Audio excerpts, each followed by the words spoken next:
Who's got some good news? Bam. All right. Happy Sunday, beautiful people. I used to get to say just beautiful ladies, but right now it looks like we have one or two guys in here, so I guess I'll just do beautiful people. Okay, so happy Sunday, guys. Definitely happy that you are here with us. Going to spend, a couple of hours just getting enlightened about life. For those of you guys, if this is your first time, just so you know, every Sunday from 3 to 5 Eastern Standard Time, we've put together a call, and this is our 12th call, I believe. So from when the pandemic started months ago, we just decided that we just needed some love and light, right? And so we've really just cultivated this through the time with the help of the women that are on here. It's really just become my favorite part of the entire week, where we get to learn from each other.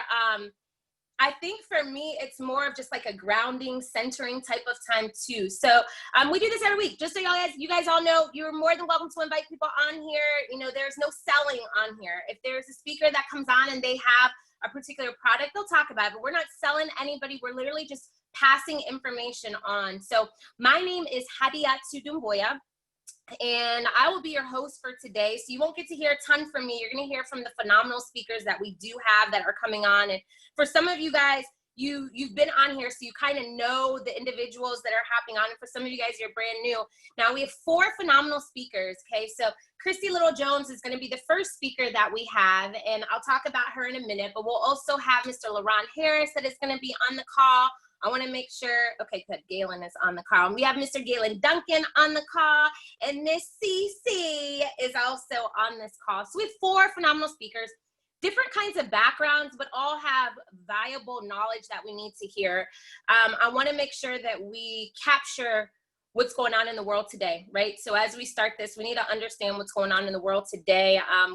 We were slowly coming out of a pandemic, and then the social injustices were too blatant for any person to ignore.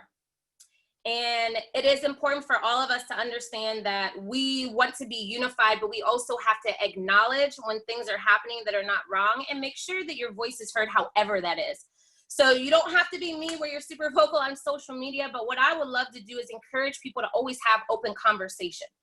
I would encourage everybody to have empathy and understand that you might not have gone through certain situations, but know that they're still happening and they're prevalent in the world today. And so, throughout this call, there'll be different pieces of that you'll learn, but I want to make sure that this call is full of love and light, but I also want it to make sure it's full of awareness, right? So that when we leave out of this call, we're able to go share the information that we've gotten with other people to just put them in a higher level, right?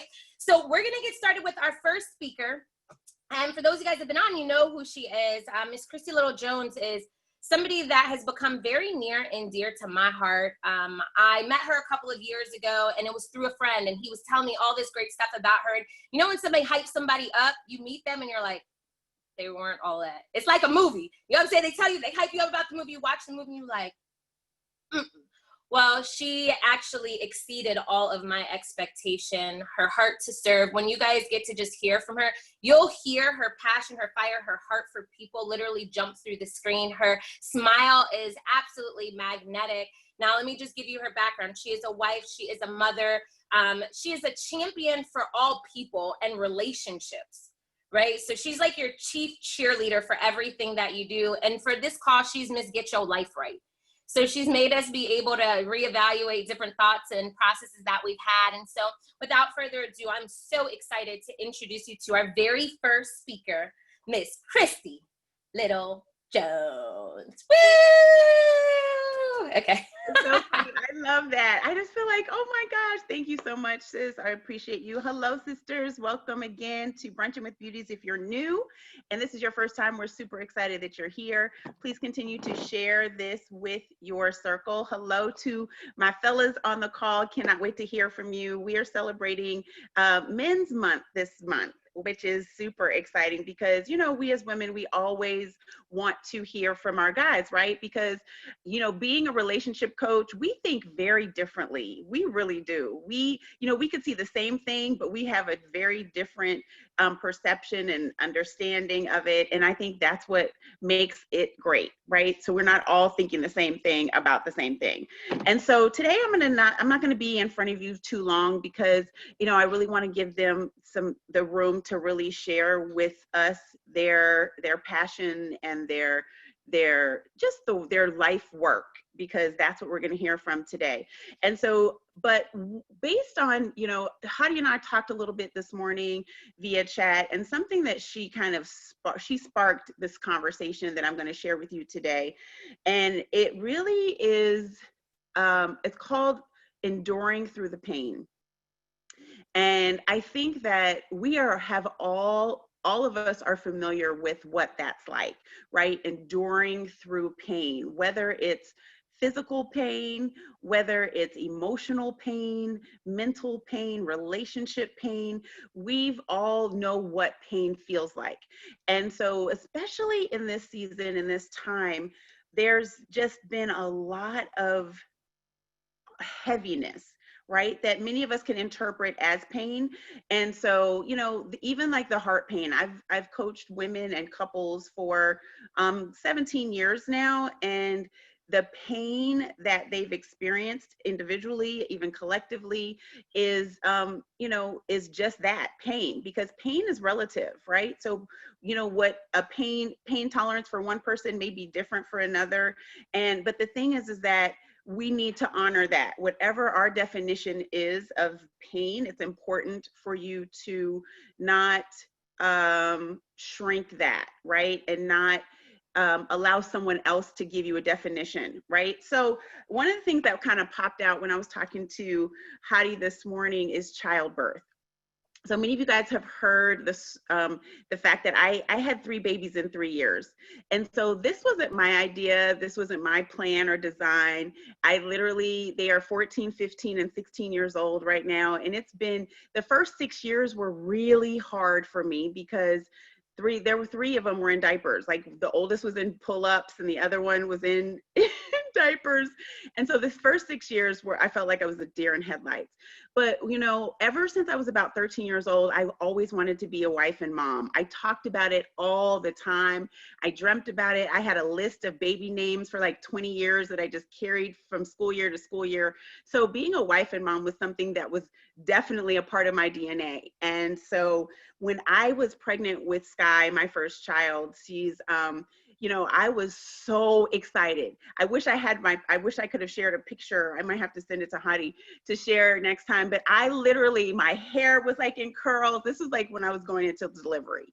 My hair was in curls. I had the biggest smile. Like I worked out throughout my pregnancies and had my heart rate monitor on. I ate everything healthfully. Like everything was amazing, right? So then I get to my water breaks in church. I go to the bathroom to church and then my water breaks and I was like, I think my water just broke. And then no, my husband's we're sitting in the chairs. He's like, really? And I was like, yeah. He's like, well, what do we do now? I was like, I don't know. So then I was like, maybe I should call my doctor or text my doctor. She's like, yep, you know, get your stuff ready and come on into Georgetown Hospital in DC, which is where I delivered.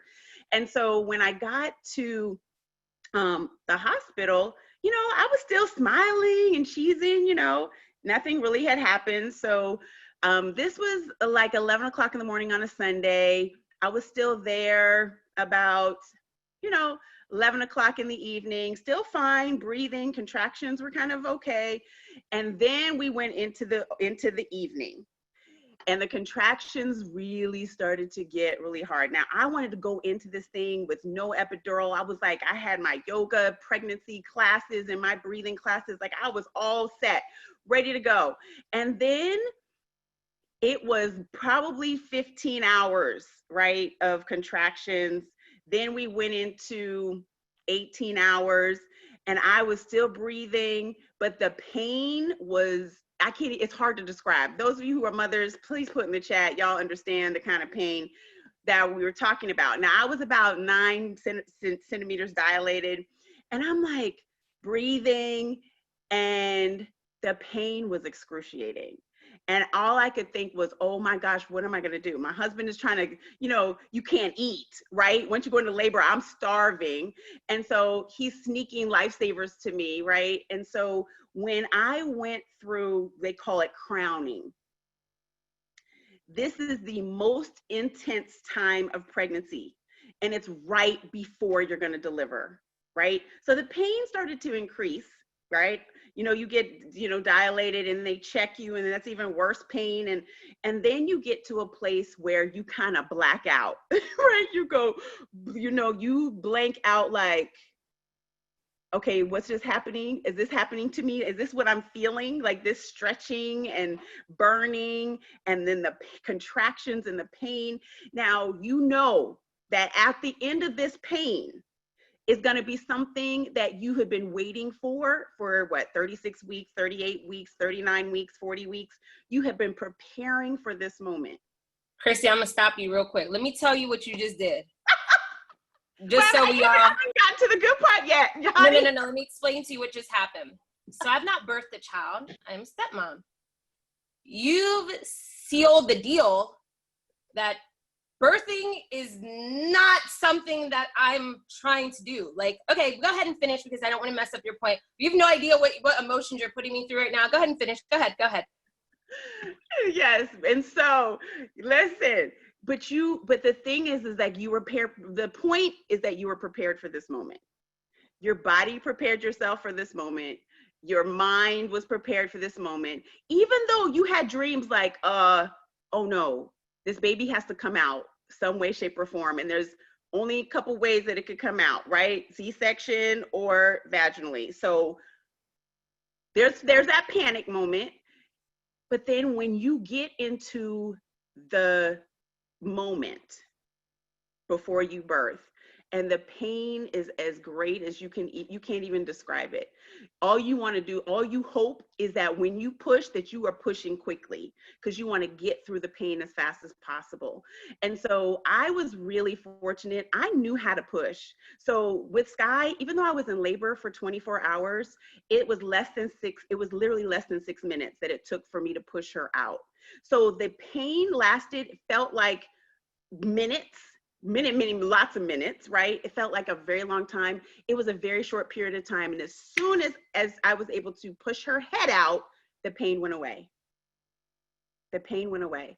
So I just wanted to give you that visual in letting you know that whatever pain you're experiencing right now, whether it's relationship and it's your heart, whether it's because you are a Black man or woman in this country and your heart feels broken because of what we dealt with in the last 400 plus years, but most recently the last week, whether it's pain that you're experiencing because you lost your job, or someone offended you or hurt you, or whatever it is, the pain is not the issue. The concern is that I want you to know that you were prepared for this. You were prepared for this moment. And what happens in childbirth, even though you go through this pain, however long it is, it's miraculous that you don't remember the pain once you birth the baby.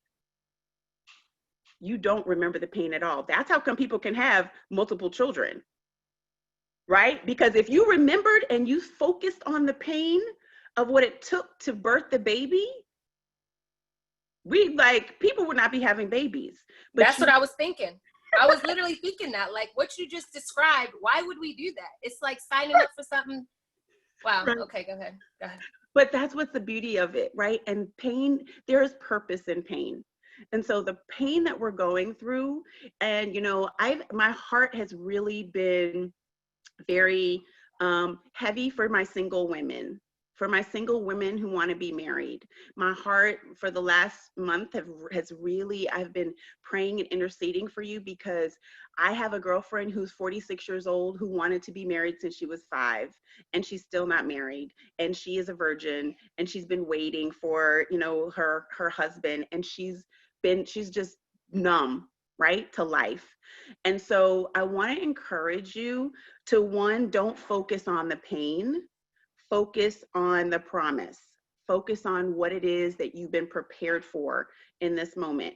And so how do we how do we really understand what that is? How do we understand what that purpose is, what that promise is, or, you know, what we're supposed to be continuing to believe for, right? Because we've been disappointed, we're discouraged, we're mad at God, we're mad at the world, we're mad at all of these different things that have not aligned, right? So that we can really walk in and bring forth this purpose or this passion or this desire that we want.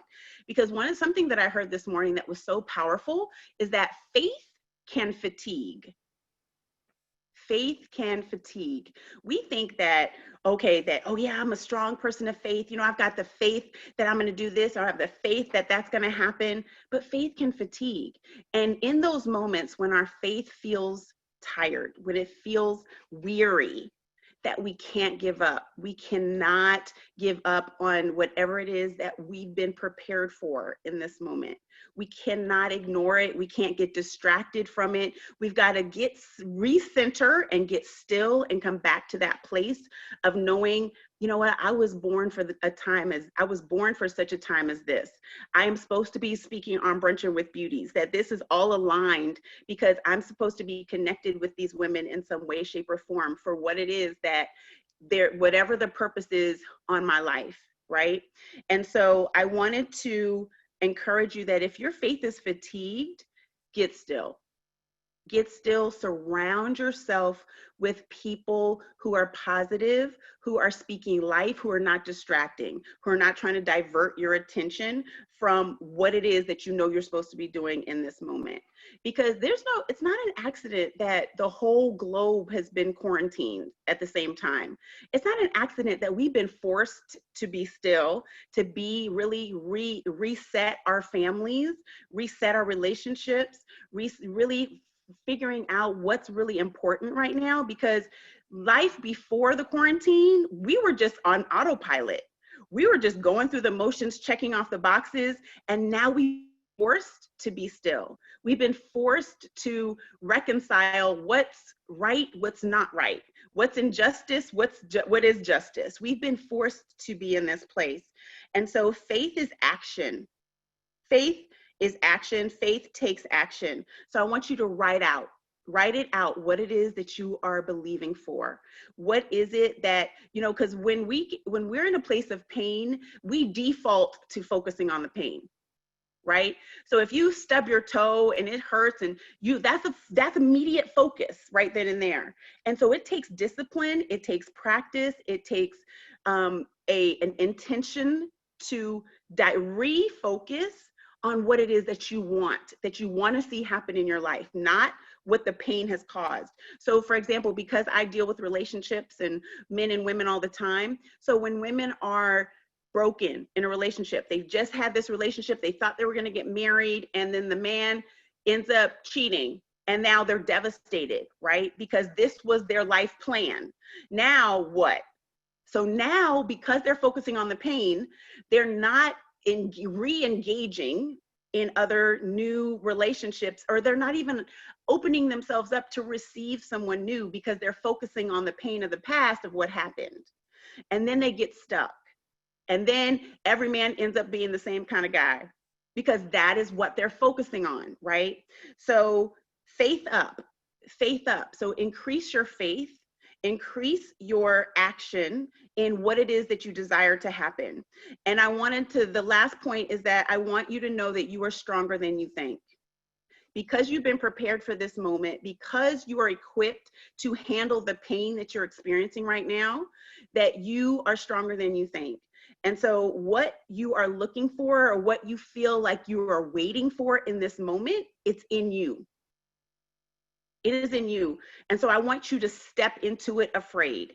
I want you to step into what it is that you think that you need, what it is that you think that you're waiting for. I want you to step into that space afraid, because you won't let you down. You won't let you down. And what you're looking for is in you.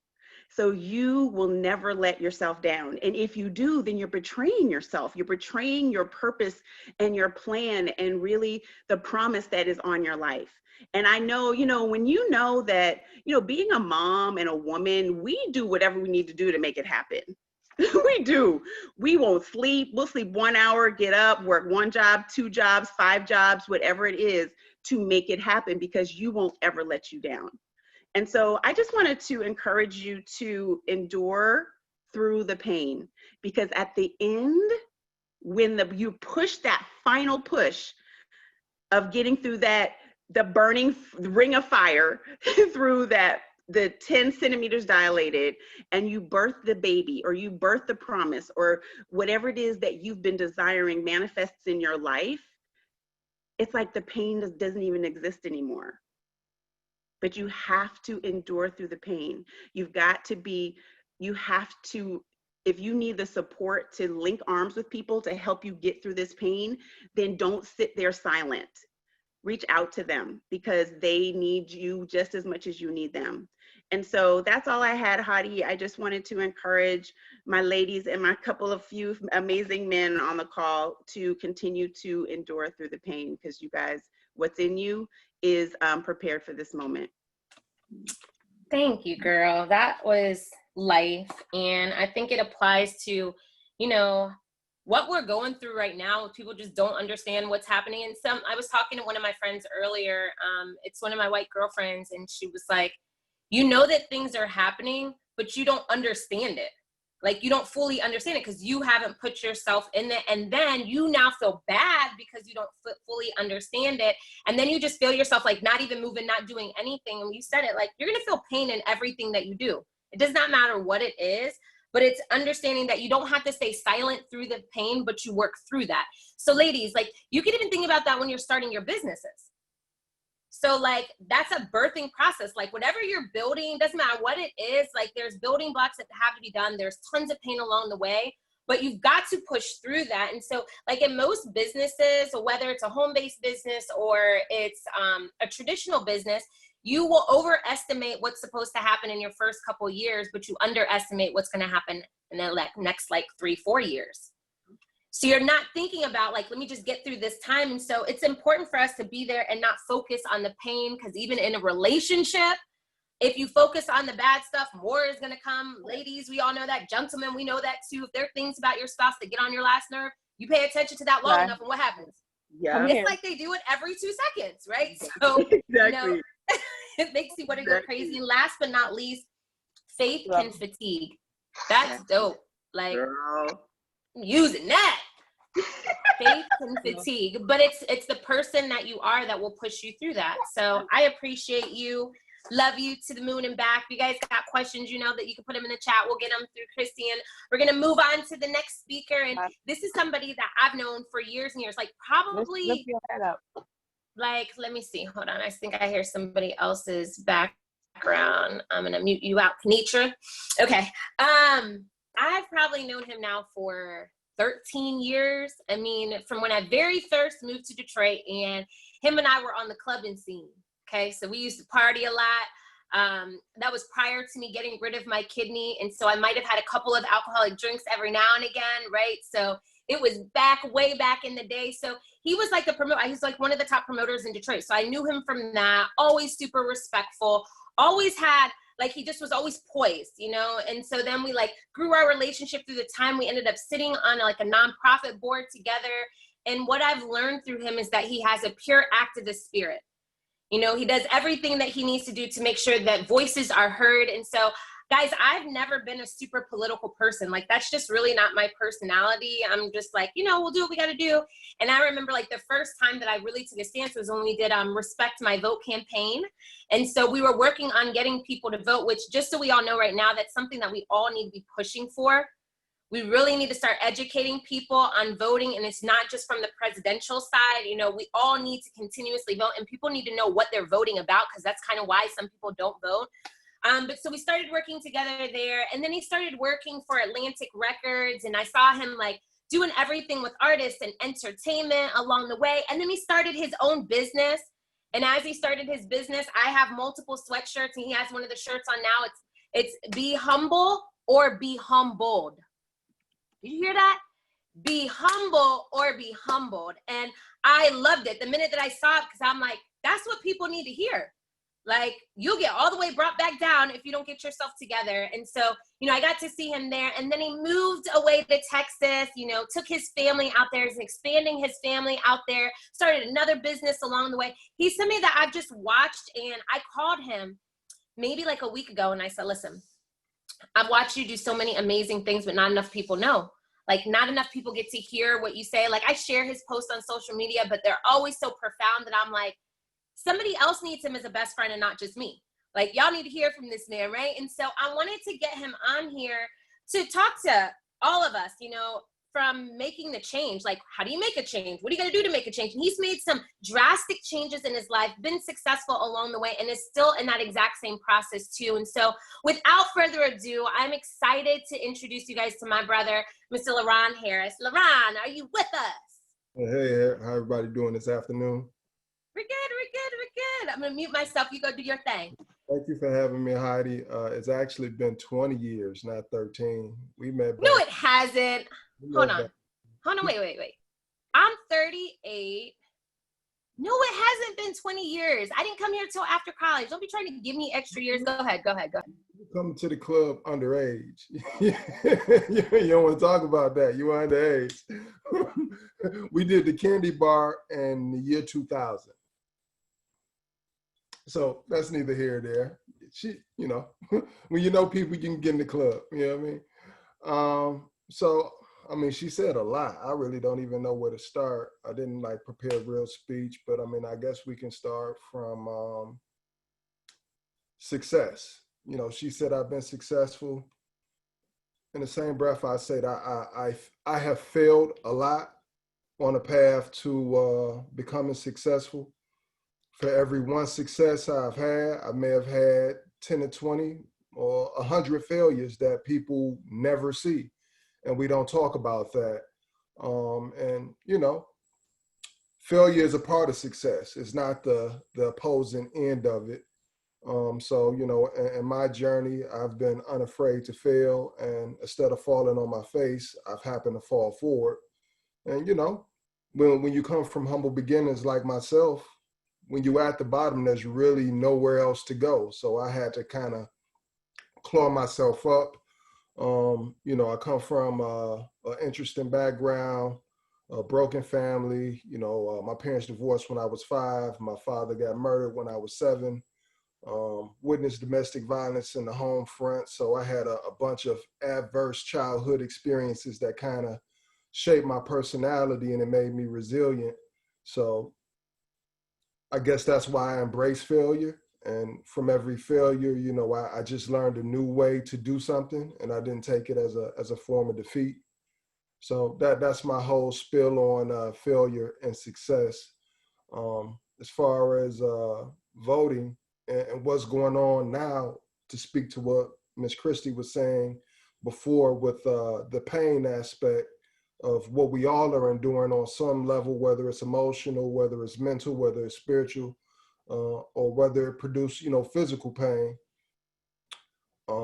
It's reignited a fire in me to where, you know, I never really looked at myself as an activist. I just looked at myself as someone that cared about humanity and loved people and the well-being of people. But it lit a fire inside of me. Just like, okay, what can I do? We all are angry. We all are frustrated. Some of us are confused. And what I did with my frustration and my confusion, I got focused. And, you know, oftentimes when we are angry, we have the energy, but we don't use the energy advantageously. So what I'm doing right now, I'm sitting on a committee that helped raise $100 million from Warner Music Group to fight for social injustice. I'm extremely excited about that. That's something we just put together like within the last 2 weeks. And I got an interesting story about failure on this one, right?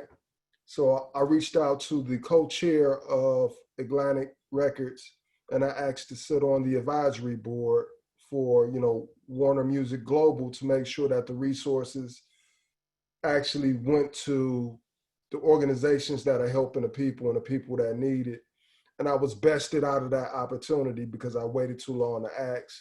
I was bested out by a sister. So, as long as somebody representing us, I'm cool with that. But she had an MBA from Harvard. And I'm like, well, shit, I really can't compete with that. I don't have an MBA from Harvard, but I do have a diverse background, and my experience will make me an asset to the table. So instead of emailing me back, she called me direct. I've been a part of Atlantic for 13 years, and the co-chair has never called me direct from her cell phone, like, lock me in. And what she said in that conversation was like, thank you for sending me that note. It touched me so much that I had to call you to let you know how much, we appreciate what you bring to the team.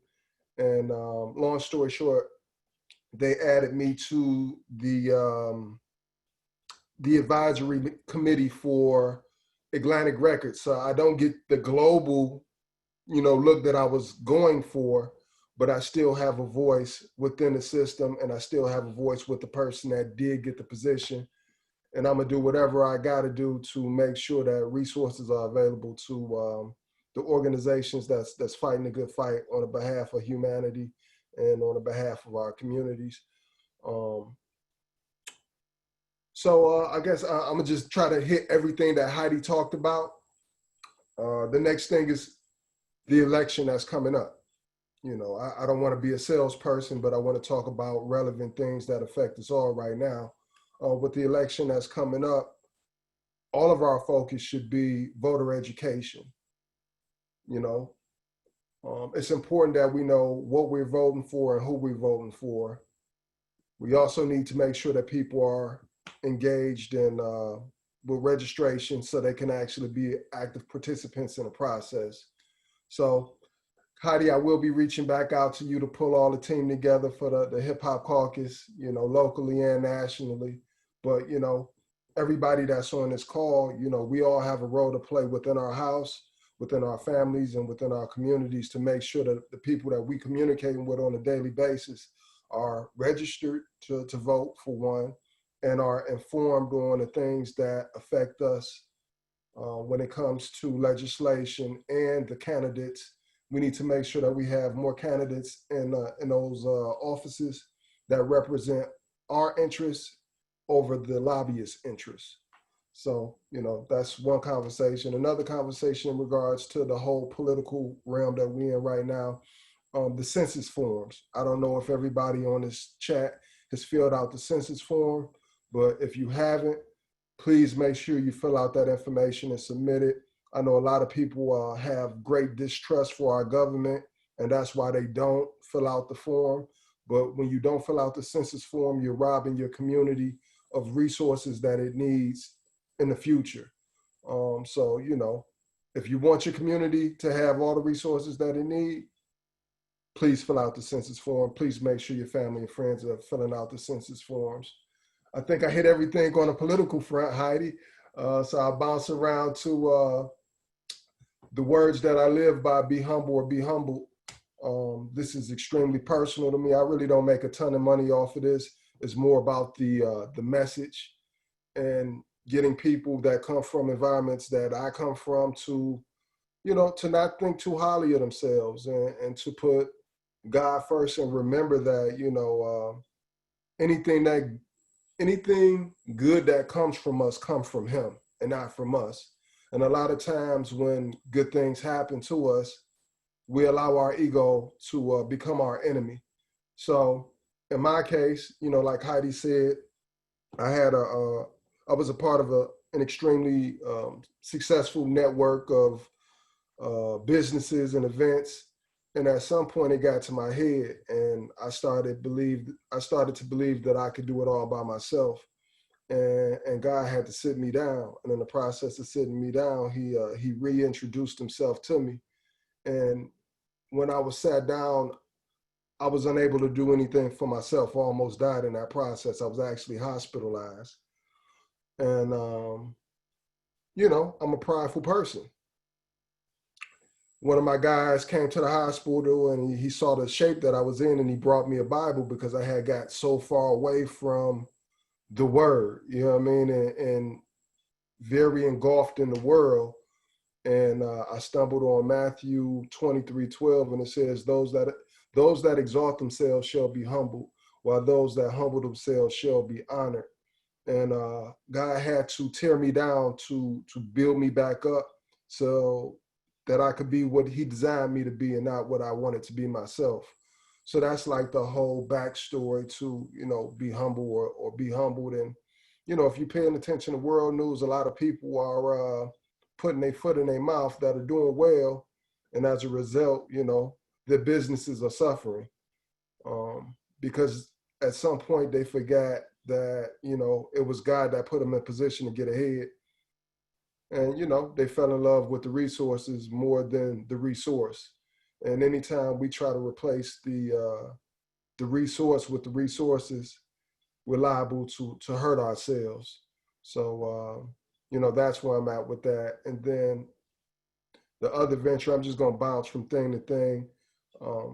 What God rebuilding me and reshaping my focus and going through a near-death experience, that made me pay attention to my well-being. What my near-death experience, like, I took good care of myself for the most part, but I abused my body by not resting properly and by harboring too many secrets and man, I corrupted my soul. In short, you know, if I can be completely transparent, and I broke myself down, but physically I took good care of myself for the most part. I worked out. All the stuff for the outer man, I took care of, you know what I mean? But my inner man was suffering. So that led me to this next venture. Like anything that I do is, it has to be like an authentic part of my life. And being that God restored me and gave me grace and showed me like, listen, you know, the outer man is cool, but your inner man got to be just as built up. Fast forward to this pandemic and everything that's going on with the world and people immune systems being weakened and things of that nature. When I was going to the grocery store and the Whole Foods, I saw that people were, oh wait, hold on. Heidi just sent me a message. I may be talking too much. What'd you say, Heidi? Oh, okay, cool. All right. People were like, people were running reckless looking for essential needs, essential items and things of that nature. And I'm just like, man, Amazon kind of got a monopoly on being a provider for essential needs. So I said, cool, I may not have the reach that Amazon has, but I got my own network. So I found a company and I partnered with a company that provided essential needs when it came to like vitamins, immune boosters, and things of that nature, because I was sending all my business to Whole Foods or Superfood Village. And the profit split was good. It made sense for me. I tried out the products. They worked for me. And then I just started to market and network to my power base like I did in the nightclub business. And I'm like, yo, if no one had an issue with me marketing, promoting liquor and fast food and all the poisonous things, you know, that harm us, no one should have a problem with me, you know, going in business for things that would be helpful for us.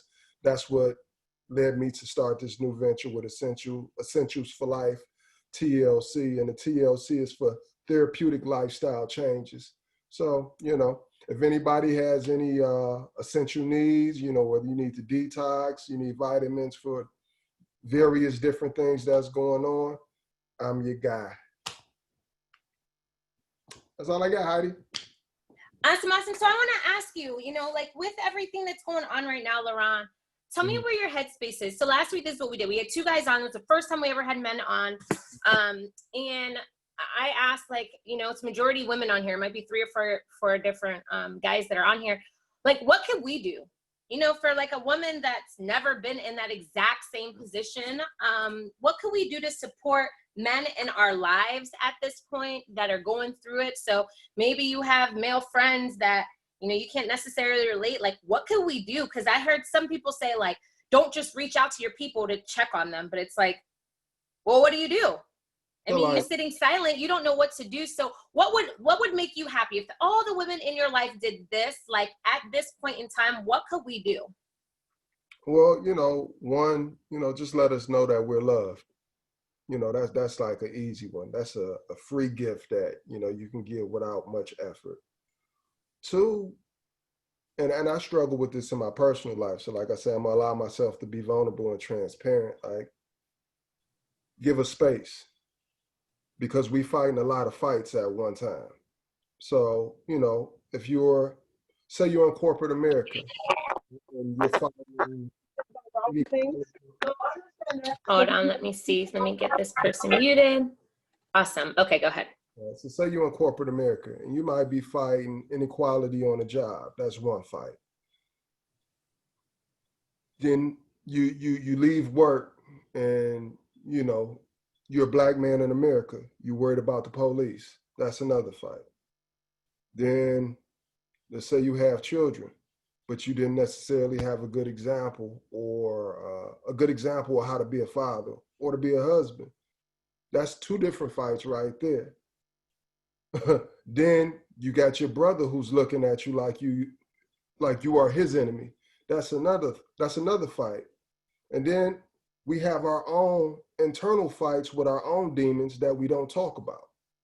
So, a lot of times men need space to figure out our own shit because we don't really have a safe space. You know what I'm saying? Like, so if we don't have a safe space in our home, where the hell are we gonna go? So in addition to needing, love and support, we need some space to figure out our shit. Because it's tough being a man. Like, I mean, just like it's tough being a woman, it's extremely tough being a black man right now, because everywhere we go, we got a damn target on our back. You know what I mean? So, we need the people in our lives to love us. We need the people in our lives to pray over us, to pray with us. And, we need to have our space supported when we need space to figure out our shit. That is powerful. And ladies, if you feel like that was helpful, let us know that was helpful. I mean, it's good just to know space, because I'm really, like, I'm not the girl that's in your face all day, every day. But again, for you that hasn't had to deal with certain situations, it's hard for you to understand somebody going through different situations. So, just now I just saw Autumn just wrote, she said, it's great because it's perspective. And that was really why I wanted to get, guys on here. It's just to give us a different perspective. And it's crazy because, we do these women, we've done, 10 weeks full of just women's empowerment calls. There's so many women empowerment events. And I was talking to some of my boys and I'm like, we need like a guys empowerment event. But it was just always so hard because I don't even believe all the time you get to have even just these transparent moments with your boys. Right? So go ahead. A lot of times you can have these conversations with your boys depending on their maturity level. You know what I mean? Like, I don't got no boys. You know what I mean? You got to be a strong man to be around me, or you can't be around me. Period. And to go back to the safe space comment that I made, you have to make sure that you make your mate feel comfortable being able to share with you without fear of retaliation from you if he says something that you don't agree with. Because a lot of times we won't be honest with y'all out of fear of retaliation. And we might just be silent. And then there's awkward space in the house. So now it's fucking awkward everywhere. Just being real, you know what I mean? So you mad, I'm mad, everybody mad. You go on social media, everybody mad. You call your family, everybody mad. Where can we go?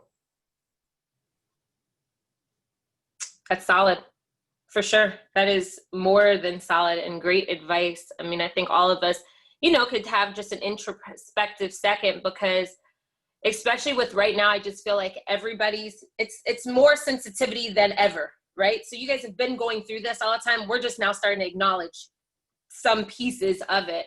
But you could probably look back, and this is for the ladies on here, I'm sure we could all look back to multiple times where we probably weren't that safe place. And we do have differing opinions. I mean, Christy said, we just think differently, and learning how to listen to be able to process and do something with it instead of just like listen just because that's what you have to do is different too. You know, so I appreciate that advice. I think the ladies were able to get something from that. I definitely did. You know, LaRonn, I commend you. I applaud you. I'm excited to be able to see you on a larger platform. I know there are so many huge things that are going to come. If you'll do me a favor, if you put in the comments the Humble or Be Humbled website, because there were some of the ladies that said they wanted to be able to buy some paraphernalia, that would be absolutely amazing. And so, yeah, it looks like everybody got what they needed from that. And guys, we're going to be switching over, but, as we switch over, I did this last week too, because this is a heavy time, right? So I want to make sure that we just take a couple of seconds, everybody on here, and I want everybody to write down 5 things that they're grateful for. So with all the different things that are going on in life right now, can we all just write down like 5 things that we're truly grateful for, so that we always stay in that place? You know, as we're introspective and we're learning new things about ourselves, you know, it's easy to want to change things like, oh, I got to go change this. But what are 5 things right now? So if everybody would just take a second, write it down. If you got to put it in your phone, like what are 5 things that you are grateful for?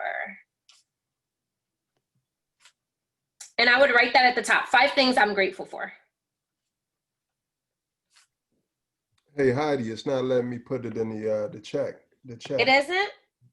Let me see. And it's just Be Humble or BeHumble.org or .com? BeHumble.shop. I try to make it as simple as possible. Oh, it's just BeHumble.shop. Mm-hmm. Okay, I'm putting it in here right now. BeHumble.shop. Okay, so that's right there. All right, let me write my 5 things.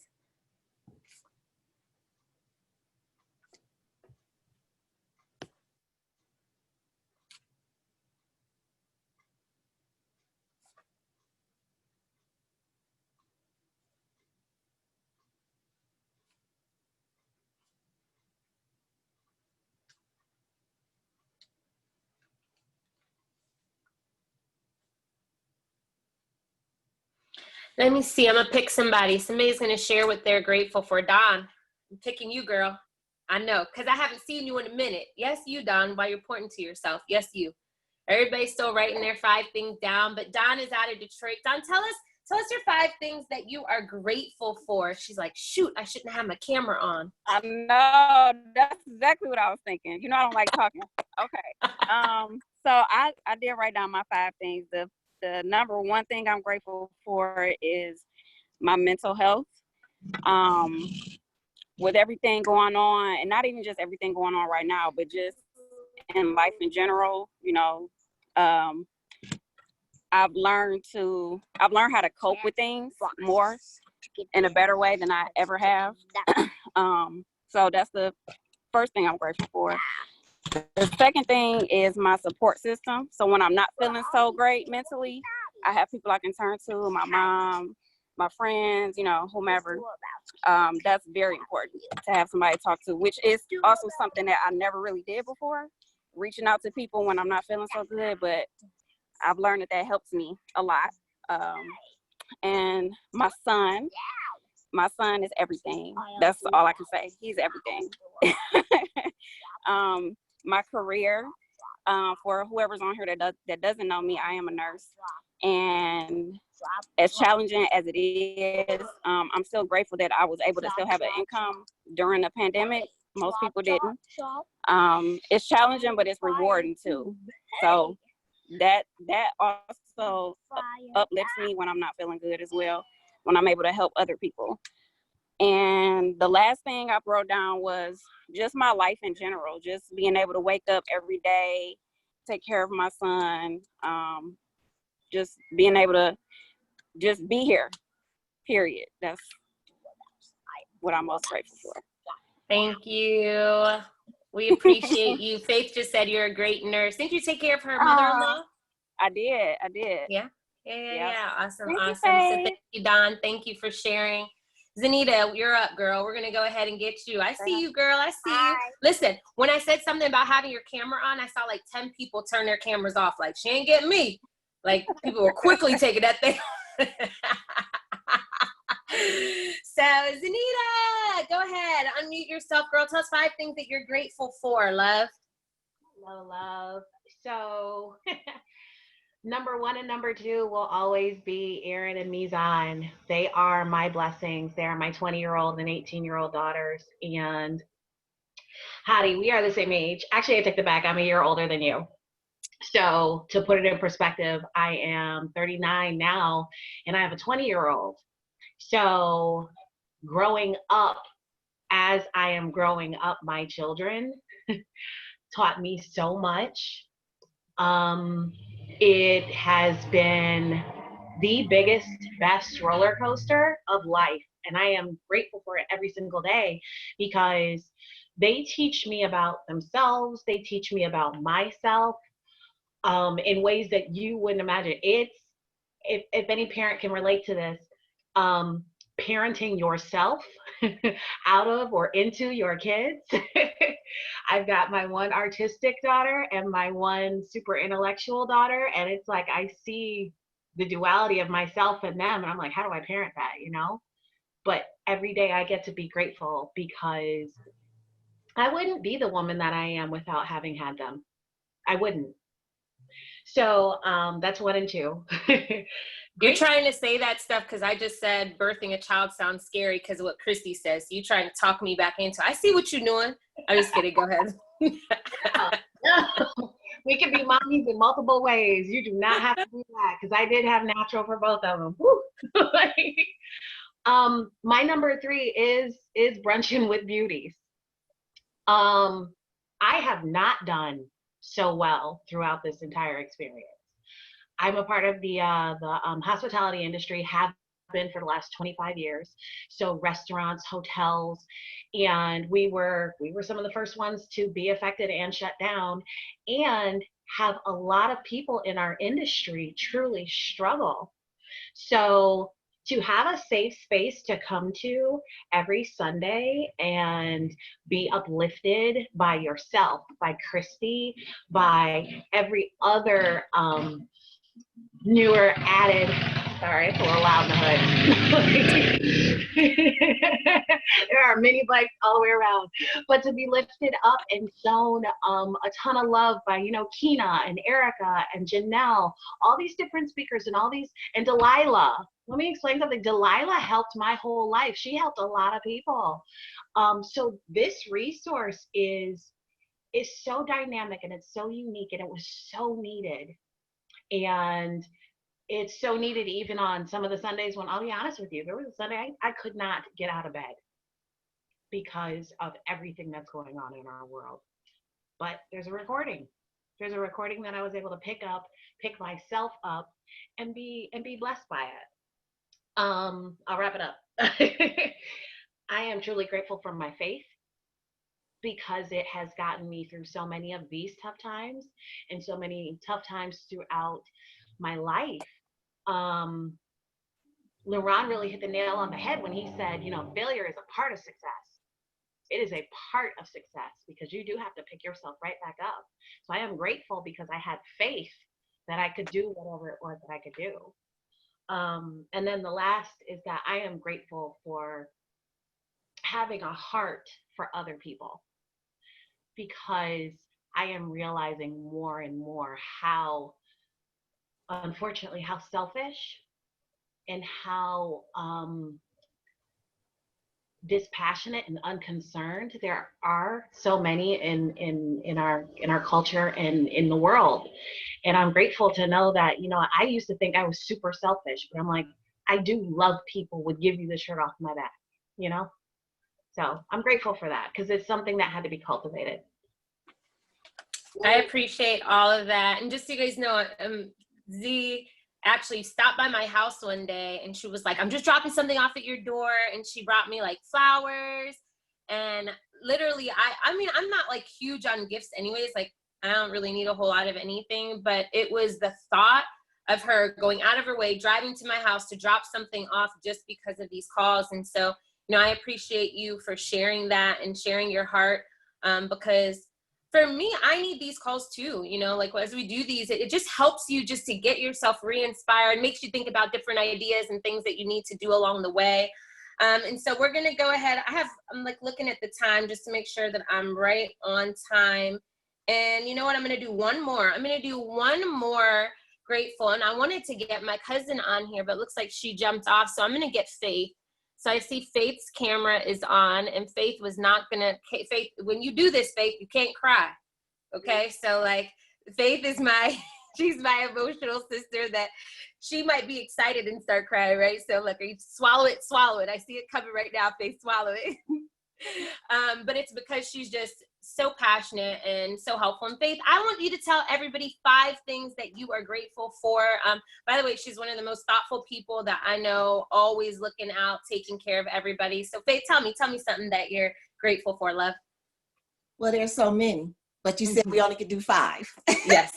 So my first one was my salvation in Jesus Christ, because that's my faith and that's who I believe in. And I know that he holds me up through everything.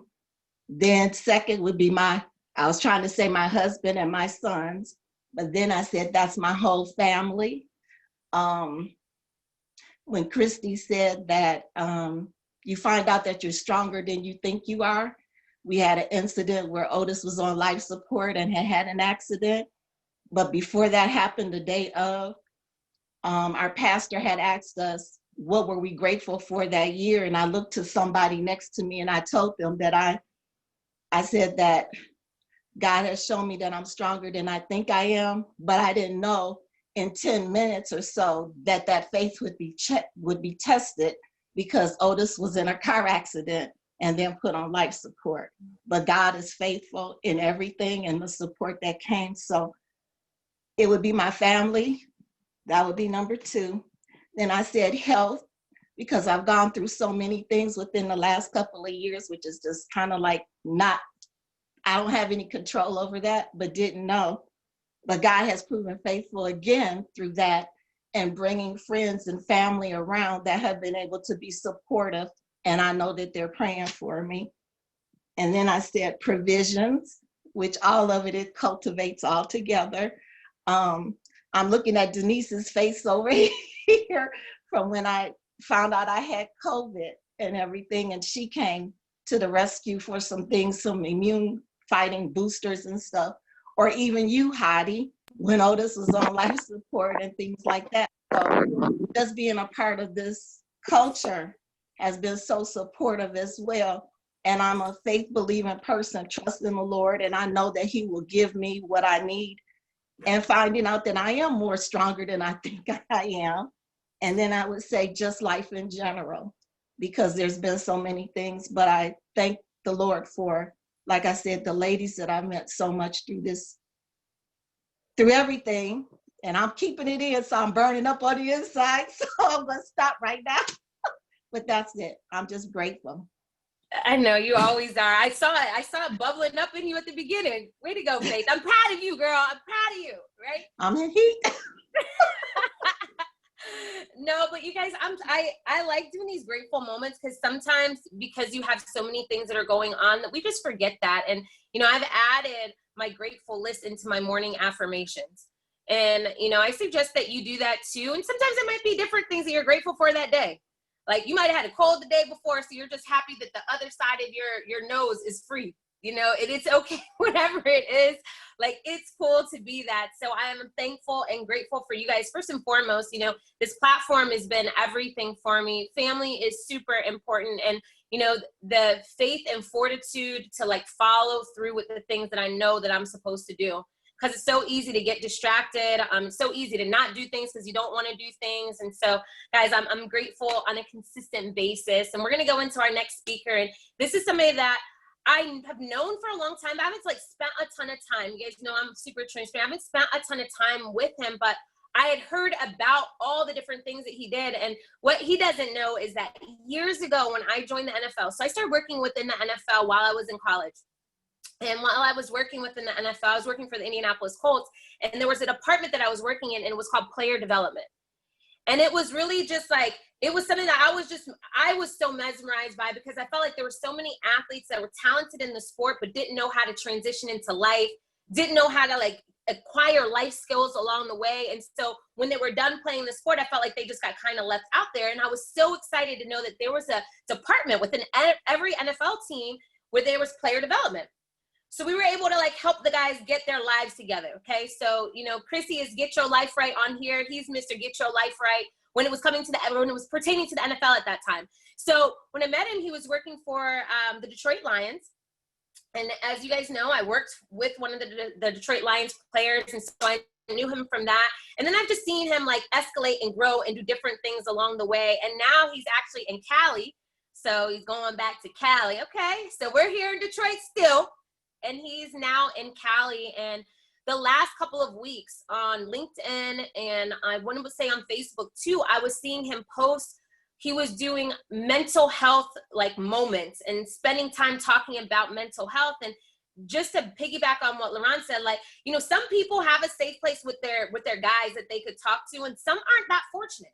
Some haven't cultivated that circle yet. And so I was watching some of his stuff, and I'm like, man, ladies need to hear this, but I want more ladies to be able to tell their men about what he's doing. I want more ladies to be able to have people around them that are more mentally cultivated, and you need to hear it sometimes from a man. And so I'm excited to have Mr. Galen Duncan on here, and he is actually the player development director for the Sacramento Kings. So he's kind of like a big deal. He's also starting like different programs along the way, which I'll let him talk about. But, you know, I want you to just let them into your life a little bit, Galen, and then also just talk to us about mental health. Talk to us about how we could support men during this time. Like, what are the things that we could do? And you know what, we're excited. We're just pumped and excited to have you. And so, ladies, give a warm welcome to Mr. Galen Duncan. Thank you. Thank you, Hadi, for having me on. Really appreciate the opportunity to be able to sit and talk with you all for a little bit. I'm not going to be terribly long. In this world of pandemic, you know, and virtual reality and virtual life, I've got a bunch of these today on a Sunday. I don't know how I wrote myself into this, but it may go back into not, you know, being able to keep up with what day of the week it is, you know. So just to briefly give you a background about who I am and where I'm from, it'll kind of set the stage for the talk that I'm going to have with you. Born in Detroit, actually born at Sinai Hospital in Detroit. Lived several years in the city and was part of that first kind of privileged Black group of kids that moved to the suburbs and moved into Southfield. Grew up in a elementary school that was predominantly white. Didn't really have Black classmates strong until I got into middle school and the other communities of Southfield started to merge. Graduated from Southfield High School, which at that time was probably, you know, 60-40 Black, white, but still a strong Jewish presence. Graduated from there and went on to play basketball at Lake Superior State University, which is a all-white school. If you people who know about Michigan, Upper Peninsula, Canada, well, this is Sault Ste. Marie right here. Last exit on 75 going north, going the wrong way in my opinion. I want to end on 75 going south, somewhere down in Miami. But went to school up there and growing up and living in that environment was one of only approximately 5 or 6 Black individuals on the entire campus. Spent a lot of time educating and teaching and fighting for the things that I stood for. So, you know, with that being the case, that kind of sets the stage for where I am coming out of college. I went to Wayne State University, picked up a master's in social work, worked for the Pistons for a while, went to St. John's Hospital was a place I was at. I worked in the crisis center at Riverview Hospital after getting my master's, and then worked community mental health in the city of Detroit at Detroit East Community Mental Health Center, all the way up until I was probably 27, 28. And then, you know, kind of fell into professional sports again, working for the Pistons and then getting a contract with the NFL and some things with the NBA and subsequently moving out here to Sacramento for an opportunity that gave me a more robust grab at working with young people. See, to keep it real with you, when I was working for the Lions and working for that organization, the goal is not to save NFL players. It's not to make things right for Black guys. It's not to make this thing even profitable for them if they can stop it from happening. And for that reason, I was happy to be able to come to an organization like the Sacramento Kings and the NBA, who at least are making an attempt to work with their players and at least have an understanding of of the impact that their players have on this society. So, kind of talking about trauma, we'll pop into trauma real quick. And, Christy, I had to say that, some of your talk definitely took me back to some of my own personal traumas. I mean, when you're sitting there in the delivery room with your wife and she's delivering children and there's absolutely nothing you can do, that crowning phase can be very emotionally taxing. And so that birth process that you re-put me through has traumatized me today. I thank you for that. But in all reality, we grow with trauma and we live with trauma. And this has been a really tough year for the Black man in particular, more so than any other. And it started off with a bang. And, I don't want people to even discount or miscount what I'm saying here, but the loss of Kobe Bryant was a significant loss to African-American males. Before this COVID or anything ever else happened, losing Kobe, I watched grown Black men cry like babies. I watched grown Black men trying to find the way to make their way about a man that they may have never met in their life. And some of them had small experiences. But then I had those who have, who trained with him, who were teammates of him. And I watched these grown Black men talk about how strong an individual this man was, how many things he did civically, how many things he did in his community and for Black kids, and just didn't do them under the guise of being a PR darling. All right, a lot of things he was doing was really on the low key, and I'm really proud to hear some of the things that Kobe did. But losing him was losing identity for many of these young kids here. And you look at Kobe; he was a Renaissance man. He wasn't the average brother. He's a brother who could rap, who could play the piano, who spoke many languages. He was exactly where this group of new school NBA players is going. So losing him was such a traumatic experience for us, even if you did not know him.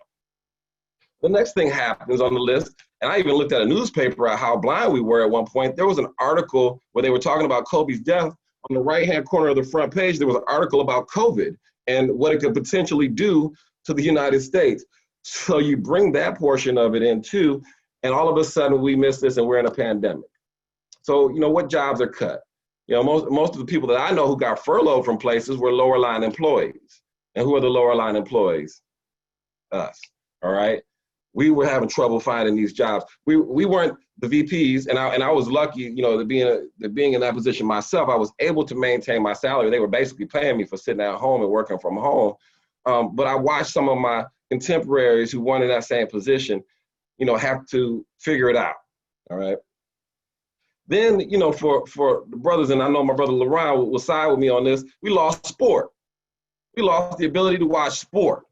And so, you want to see a frustrated Black man take away his opportunity to watch football and basketball.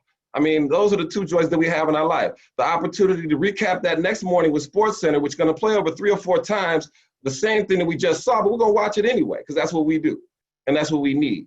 So we were basically subjected to watching things that we've watched in the past. Now, the Jordan thing brought a whole, opportunity for us to kind of step away for a couple hours on a Sunday. But for us in Detroit, at least the 2 episodes in the middle brought a lot of trauma and grief too. So now we're experiencing trauma and grief, watching something that's trying to help us out, right? Only the Detroiters get that. So amidst all this, the real serious shit happens. And that's Ahmad, that's Brianna, and that's George. I mean, and we experience these things live on our phone for the whole world to see it. We watch ourselves get murdered, marginalized, and not treated right. And we watch the world do it with a serious lack of compassion. We find out immediately who our real allies or friends are. Then we have to coax a whole nother group or generation of people into believing that this shit is wrong, all right? And then we deal with people that we still are trying to educate on this topic. So people wonder, why would a Black man be angry right now? I mean, I can give you a ton of other reasons, but I'll just drop those on you for right now, all right? So what do? You know, because we can't just lay in it. So, you know, the first thing I would say is looking back on who we have, on what we have accomplished and what we've made happen. Like Christy said, we developed a lot of resilience. And women, you have developed a ton of resilience, and we have taken some of that with us. Brothers in this world have been through a lot of things, and most of us have done really, really good managing it. I mean, if you think back in time over just 120 years ago, that it was illegal for us to read, and we write books and we become doctors. So we're doing all right there, okay? Controlling our emotions so that they don't control us. Like, I wake up with different types of emotions. And being a clinician, like, I mean, you know, some days I'm mad.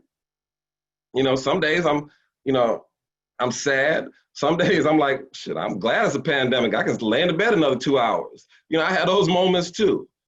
But we have, as in having a variety of different moments and feelings within ourselves, we have to understand and expect that those emotions are gonna ebb and flow, but not letting them control us.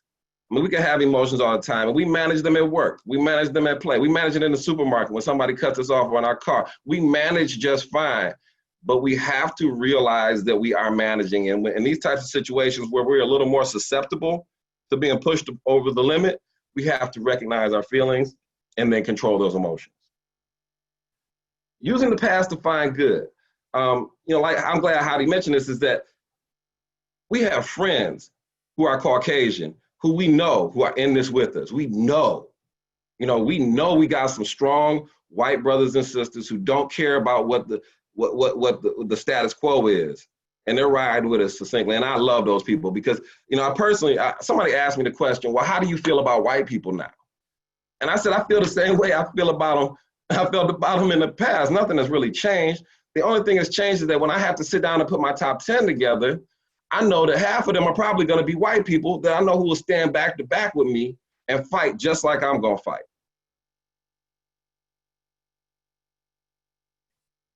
Relying on past experiences for hope. You know, we look at our leaders and what they've done and what they've been able to do and the stages we've been able to get to. You know, I went to a rally last night, and it was in Sacramento, and you know, there really aren't that many Black people in Sacramento.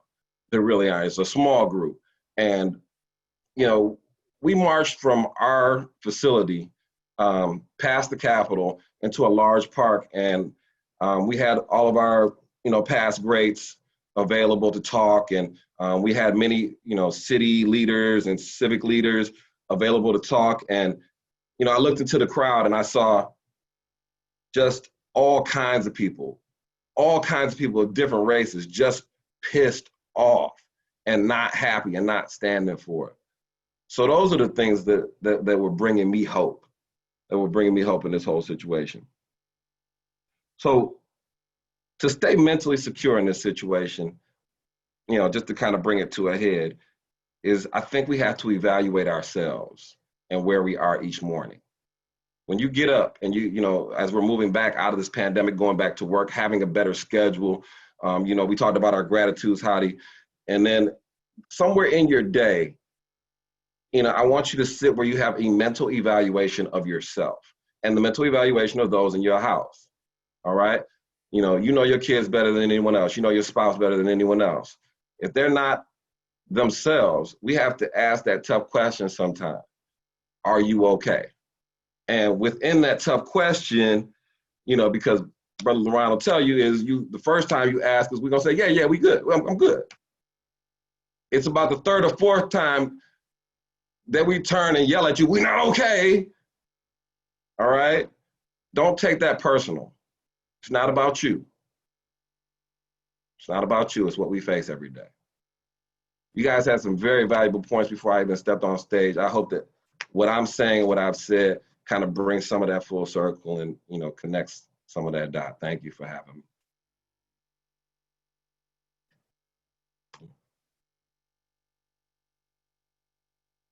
We can't hear you, Hadi. You're muted. Oh, I was talking. I was doing this was a real good one. You guys were getting it. Okay. No, so thank you, Galen. Definitely appreciate your perspective on it and allowing us to understand this. This is something that you said right at the beginning. This is not about you. So like sometimes you expect somebody to have a certain reaction to, hey, I'm being supportive. Hey, I'm here for you. But if somebody doesn't react the way that you want to, then now you're offended. And you've got to realize that right now, for all of us that have not gone through different things, it's not about us. And to have that introspective moment changes who you are as a person, to remind yourself of that, you know, and allows you to have more empathy through this situation. And, you know, Galen, I definitely appreciate the perspective that you bring to the table. I know LaRonn feels the exact same way. Just hearing from guys, and I want you guys, so I'm like challenging you just like I did for the guys last week. Like, I want more platforms like this where men can do this exact same thing. It's so important, man. You know, like the couple guys that are on, like in my group, they love to jump on this call. Like they were begging me to be able to be on the call. And so now that I'm introducing guys, go ahead, Galen. I know you're about to say something. I actually have to jump off in a second here because I got 2 more of these to do, and the next 2 are all men. I love it. I love it. And so whenever you have those, if you could like post them places so I can share it with my guys. I want my guys to get what the girls get every single week. So Galen is on Facebook, he's on LinkedIn, and he's kind of on Instagram. I think he got 1 picture on Instagram. So I'm messing around with the Instagram. I really didn't want to do it because I watch these kids do it, and I'm not trying to get down like that. Yeah, that's dangerous. But I'm on Twitter. Okay. I'm on Twitter. I'll rock with that. Okay. So you're on Twitter. So he's on Twitter. So he's not. Are you TikToking or are you not TikTok? Nah. None of the TikTok, no? Okay. No. So he's not going to TikTok. But yeah, let the guys know where they can find more information. Yeah. If you put your Twitter handle in the chat, that would be helpful for people to know. You and LaRonn definitely should be connected. So I think I had you guys in a group text, but I'll make sure I give you guys each other's numbers. You definitely have same hearts and minds behind things. So I think you guys can push some initiatives forward together. Christy also, definitely, you know, these are great people to be connected to. Before Galen jumps off, did anybody have any questions for Galen? Let me just look through. Everybody just saying thank you. Got it. Okay, cool. So I think everybody's good. Yeah, so we appreciate you. I'm easy to reach. It's my name everywhere. It's nothing else. Twitter handle is G Duncan. If you look up Galen Duncan, all that crap will pop up. Okay. Super easy. We appreciate you for sure. And when you're playing basketball and people are allowed to come, I'm gonna come out to a game for real. I'm gonna do it. Yeah. Wait, I would suggest you wait it out a little while and let's see what happens in this little experiment we have, because I'm really not real fired up about. You're not feeling it? Nah. I'm good right here. I'm trying to see what happens after this 2 weeks of people being out in the open for a minute. I'll let me on that one. Everybody on here feels the same way. They're like, we're waiting. But I mean, when it's open, when we're allowed to go out and play, I'm gonna come out there and play. I'm gonna make sure you're good. Okay, I love it. Every time. So thank you, Galen. Hop on your other call. We're gonna switch over to our final speaker for the day. Take care. And we're bringing back another lady. And this is somebody that I met years ago. And she's got like just a bubbly personality first and foremost. So she's only about 5 foot. So you wouldn't be able to tell she's got all the energy that she has, but she does. And she's, you know, we talked the other day and she was talking to me about like the pivots that she's had to make in life in general, which we all have, but specifically just recently.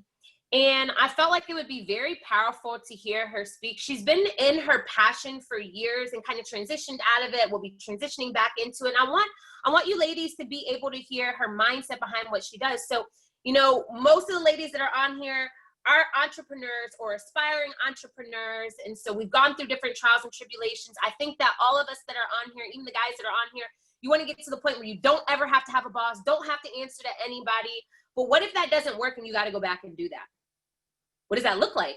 And that's natural, you know? And so most of us can't even fathom that, and we won't allow ourselves. We feel like that would be a failure. And I feel like she's been able to transition through life very gracefully. And I thought that she would be a great person to give perspective. So she's a radio personality. You'll be able to hear as she starts to speak, you'll understand. But she's now a first responder. And I'm gonna let her explain that to you guys also. And so, Miss Cece, I would love for you to take over the floor and bless these ladies and gentlemen with your life, your experience, and the ways that you've been able to pivot through these last, couple of months, actually last quarter of your life. So let me make sure that you're unmuted.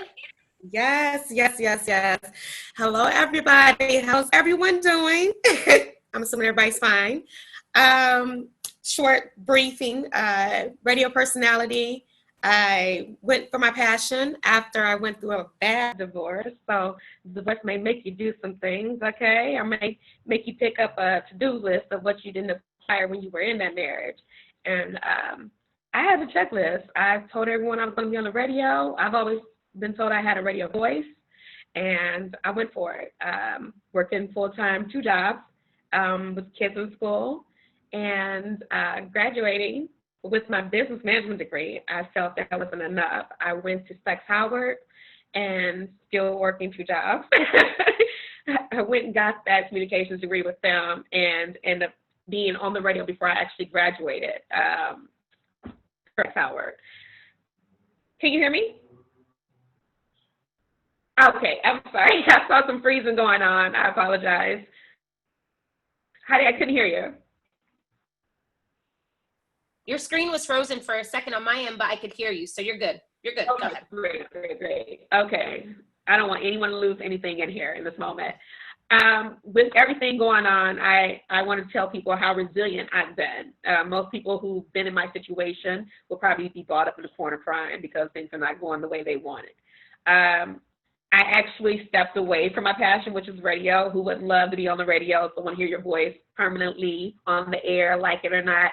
You're there. You're bubbly. People know you on the streets. A lot of people, fan base, jump on your page and social media, and they go crazy. You have to learn how to curb your opinions online. You get to rework. I rebranded myself. I'm an ex-high-low driver. I was purchasing for Henry Ford Hospital. I've done a lot of jobs that have just been survival mode. Us as women, we do that a lot. And people who have families do that a lot. I'm not going to say that's just a women thing. When you're pushed in the corner, you have to make things, adjust. You go into that survival mode. So that's where I went. Radio is starting to become, everybody has a show. Everybody's online. Mainstream radio notices that, and they make cuts. And when you're new in this market, barely me, I got cut from my favorite station. And I don't know if there's a lot of Detroit people here. I was on Mix 92.3. That's what I grew up on, old school R&B. I loved it. I said I was going to be on there before I graduated Specs, and guess who made it? Me. So when my mom and my cousins are not listening to me anymore, I was heartbroken. I wanted to cry a river, but that didn't push anything away from where I was going. I went to a gospel station. I was on there for a while. With that being said, radio is part-time. Unless you're one of these big-time, big-name people, it's not consistently working out for you. So what do? You keep hashing it out with those part-time gigs or, club promotions. I wanted a consistent check, so I had to suck it up. My pride is everything. And I put in that resume, and lo and behold, City of Detroit. I'm working for the Detroit Police Department. And this came about end of last year. Not knowing that this pandemic would happen and how much I would be needed in this situation of being an operator, I went from low stress level, I thought that, I have so many things to worry about, to a higher stress level in managing my home life, my livelihood, my kids. They're not in school. Lots of things that got thrown in my lap at this time, but being a voice for a lot of individuals who call in. When you say operator, everybody thinks it's emergency situations. It could be mental situations. We have resources. We have a lot of things. Someone in an abusive situation, because there's a lot of domestic violence situations going on now that people are at home with each other. I'm not sure what's in the water, but a lot of domestic situations are happening, and some individuals need to leave, and they call kind of in code or saying, is there someone there that can help me? And when you hear those voices and you hear the other end of that phone where, she's putting up with a lot, you can hear it. And this job made me more mindful. I was mindful before because you hear people call in, but this made me more mindful and empathetic to someone's situation, because what you thought you would never be in, as this pandemic, a lot of people are pushed into situations you never thought you'd be in, losing your job, having your kids at home. Most people didn't want so much quality time. Now you got all the time in the world to be with the kids, and now you want to put them outside to get a little bit of air because they're wearing little thin.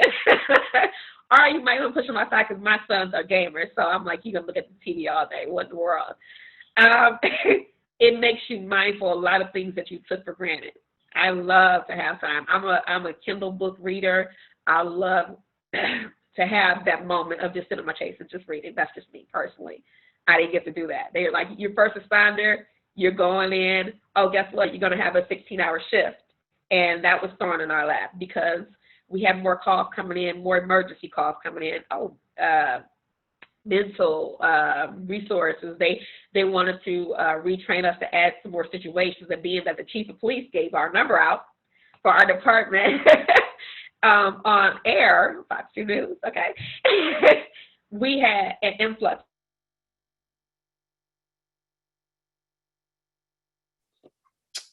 Think she's frozen. She frozen for everybody else? Give me a yes or no. Yep. Okay, let me just shoot her a text and tell her that she is frozen. Did I get frozen? No. You were frozen. Yeah, Oh, you were my frozen. God. Yeah, you were frozen. Okay, so are we back? Yes. Okay. You hear me? Okay, go ahead. Yeah, I can hear you, girl. Go ahead. Do your thing. Okay. Do I need to switch to my iPhone? I don't know.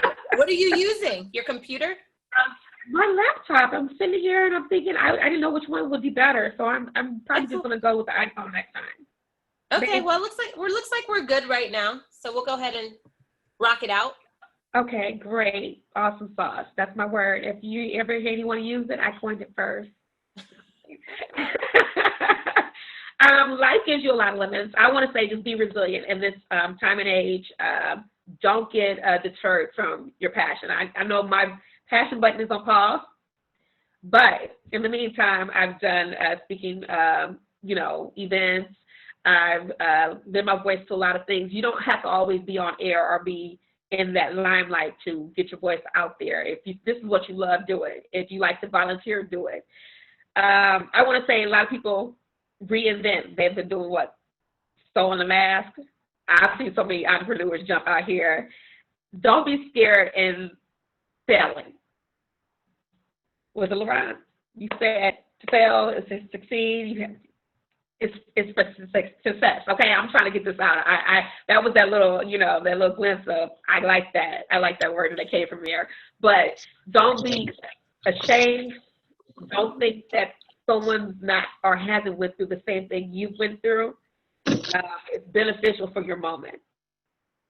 Okay. All right, Tanisha.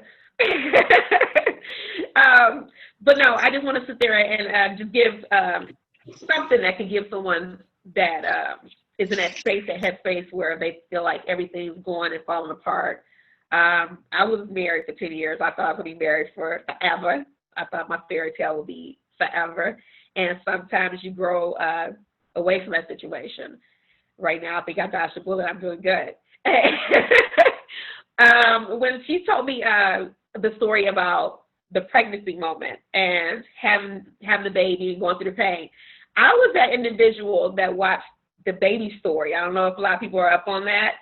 Hands up if you watched that story on TLC before. I watched that at a time.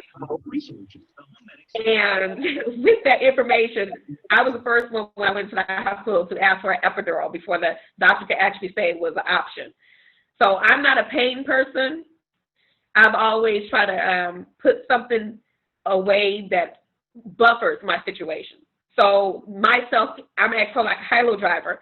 If I didn't make it in radio, I would have probably been back in a warehouse somewhere. I'll always have something that's going to make sure I take care of my family. You always got to make sure you have that extra step that's going to go ahead. If you feel like you should step out and start a business, do so. It's not going to be a perfect timing for that. It's always not the best time to do something. Everybody hears that, oh, I planned that. Don't believe that. They're probably playing it the 5th or 10th time. I'm gonna tell you that. That's for sure. Probably the 20th, 30th. You got into some people that are real entrepreneurs. They've failed at so many things and they found their niche. And when they found it, they ran with it and you know, they expanded. This has actually allowed me to kind of recenter. I'm a meditator. I kind of like to recenter and regain, kind of renew what I need to do. This is my thinking process. What would you do if this happened? What do you think you need to do? I'm not a person that thinks I need to work for anyone. But right now in this moment, I'm helping a lot of people out here that need my services. This is beneficial for the moment. So I assure a lot of people need to just benefit from the moment, gain what wisdom you can from that, and then go on to the next step. You have chapters in your life. You have those small chapters that say, you know, in those books you read, those chapters, you say, oh, that didn't make no sense. But they went through it. You can't stop anyone's story. So you have these little chapters or these little parts of the story that may not make sense to you right now. It's not for you to make sense of. You know, he always has a master plan. That's what I say. Take it. Keep pursuing what you love best, your passion. Be resilient. Be resilient. I like she said, pivot queen. I bounce back, and I'll do it 10 times better than the next person. And I have fun doing it. Is there anybody? I see Miss Z. She's over there giving me a hand clap. I love it. I'm just an energetic spirit. I feel like everything is meant for a reason. In this process, I wanted to give my 5 things. Can I get that to you? Okay. 5 things. It was 5, right? Yeah, okay. 5 things, family, intercession, blast.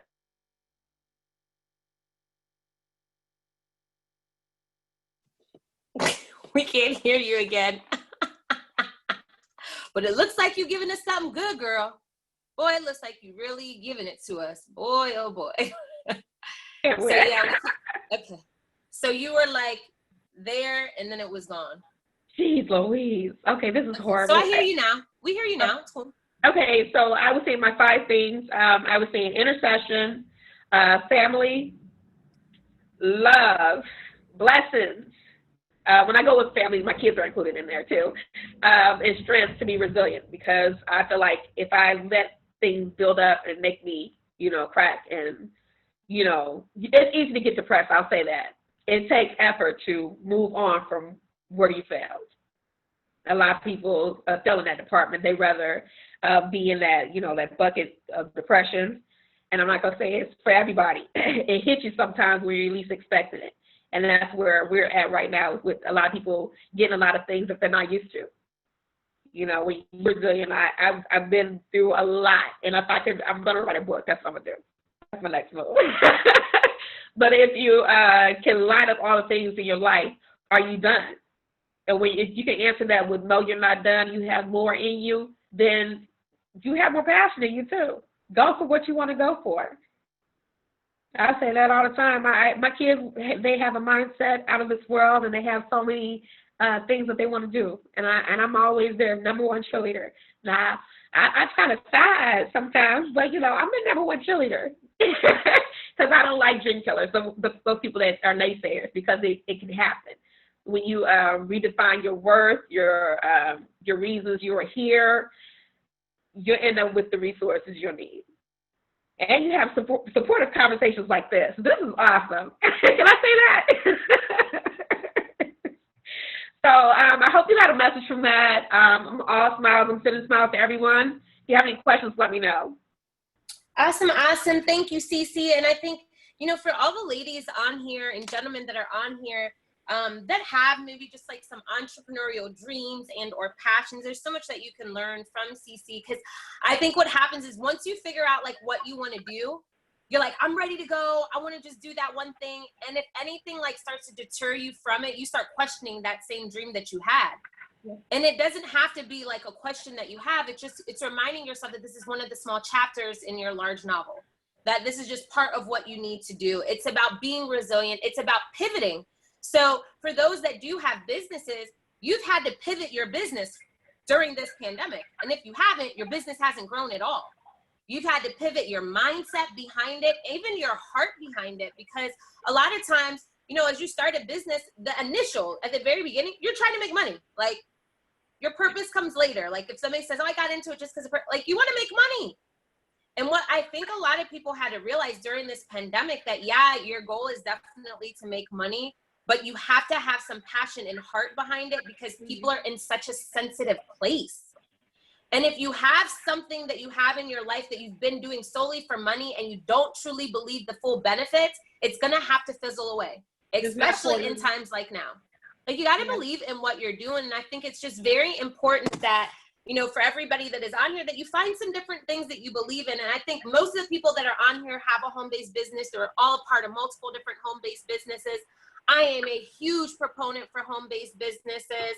I believe that it allows you to be ahead of the game. Like, right now, people are going through so many mental things, but if you're plugged and dialed into your home-based business, the personal development that you get along the way allows you to be winning in a way that other people aren't. It allows you to understand the importance of resiliency. You don't learn that on the job, like on the job force, you don't learn that. Just do your job and get up out of here. When you have a home-based business, that personal development, it goes such a long way. And I think that that is something that, for those of you guys that have a home-based business, maybe somebody's approached you with a home-based business, number one, understand that it's not just about the product that they're selling. There's so much more that comes with it. And for those that do have a home-based business, you've got to be vocal enough to allow people to know that too. You've got to allow people to understand that there's more that they're buying, because not everybody that gets into a home-based business is going to make millions of dollars doing it. But they can actually gain millions of dollars in growth inside if you allow them to know that it's possible. And so it's so important that we're not weirdo salespeople, guys. You know, that is something that I want you to know. Be a personable individual. And you can even get them on calls like this. Like, this call was birthed from a bunch of people that are in a home-based business. And we just realized that we had similar goals, dreams, and passions behind it. And these outlets, this forum, this would be the reason that somebody gets started with you. There's actually a young lady that jumped on 2 of these and ended up getting started with the home-based business that we do just because of this. There's no us talking about any product that we have. It's just this love, the environment. And so, you know, for everybody that's on here, I want us to create that. You know, I believe that home-based businesses will allow people to have economic empowerment that never had an opportunity or a shot. For a lot of people that were disenfranchised, just never had, you know, motivated or inspiring people around them, it allows them to get that. You know, LaRonn was talking about, he doesn't have boys around him, he has men around him. There's a lot of men that don't have other men around them, but when they can plug into a culture, a community of people that are, you know, focused on winning at life, not just financially, but emotionally, it just changes the game completely. And so, you know, we should always have that as the forefront of our minds. As we do the different things that we do, you know, still have passion behind what you do, have a good heart behind it. What would be the best thing for me, and I think I said this to LaRonn before too, is that, like, I want to get people to the point where they understand the industry that a lot of us are in. And instead of like condemning it right away, they actually are open to it first. And the way that we can get everybody to that point is by making sure that we don't talk bad about any other home-based business. So, like, even if it's not yours, that, like, you support your friends and family members if you can. It doesn't mean that you have to do business with them, but if they have a product that you can purchase it. Doesn't mean you got to purchase it every single month, but if you spent $20 or $30 with one of your friends, like, where do you lose? We waste that in all other different places. And so if we all, even just as this community right here, we have that mindset, like, you know, my cousin's in a completely different network marketing company, and I bought her stuff and took pictures and told her, like, girl, I'm proud of you. I can't post it on my page, but if you need to use it, tell me if you need a testimonial, tell me what you need. And if all of us had that mindset, our industry would grow, and there would be so few haters. There would be such a small amount of haters because everybody would get it. So, you know, I'm hoping that we could all have that, like, empowered mindset. You know, if that's something that you want to do, you could easily hit up any of your friends and let them know, like, whatever you got, like, let me buy one of them. Like, we talk about supporting people all the time. Just do that, man. Like, it doesn't hurt you at all. And make sure that, you know, your tongue is so strong. So make sure that when you talk about whatever your opportunity is, that you don't down any other opportunities along the way. Like, let's just encourage each other to just go be the best versions of ourselves, live our best lives. I mean, I'm having such a great time doing these calls because I know it's people with a ton of different backgrounds, and I want you all to shine, and I want you all to win, you know, with whatever it is that you're doing. So I'm excited that we have it. Now, let me just look and see if there was any other like questions. We're actually like early. This is probably the first time ever that we're early. So I don't know how that happened, but we did it. So let me just look on here and see if there's any questions that you have. LaRonn is still on here. Cece is still on here. And so is Christy. So if there's any questions like that you have, you know, LaRonn will obviously be our male perspective. If you have anything for anybody, I'm going through all of this stuff right now. Let us know so that we can answer them for you. But I think otherwise we've done a great job. Let me see. It looks like somebody might have unmuted. Okay, LaRonn, did you have something, love? Yeah. I know I spoke with, you know, the relationship between failure and success, but I didn't necessarily give that how I made it through the failure to get to the success. So there were 6 P's that I lived by.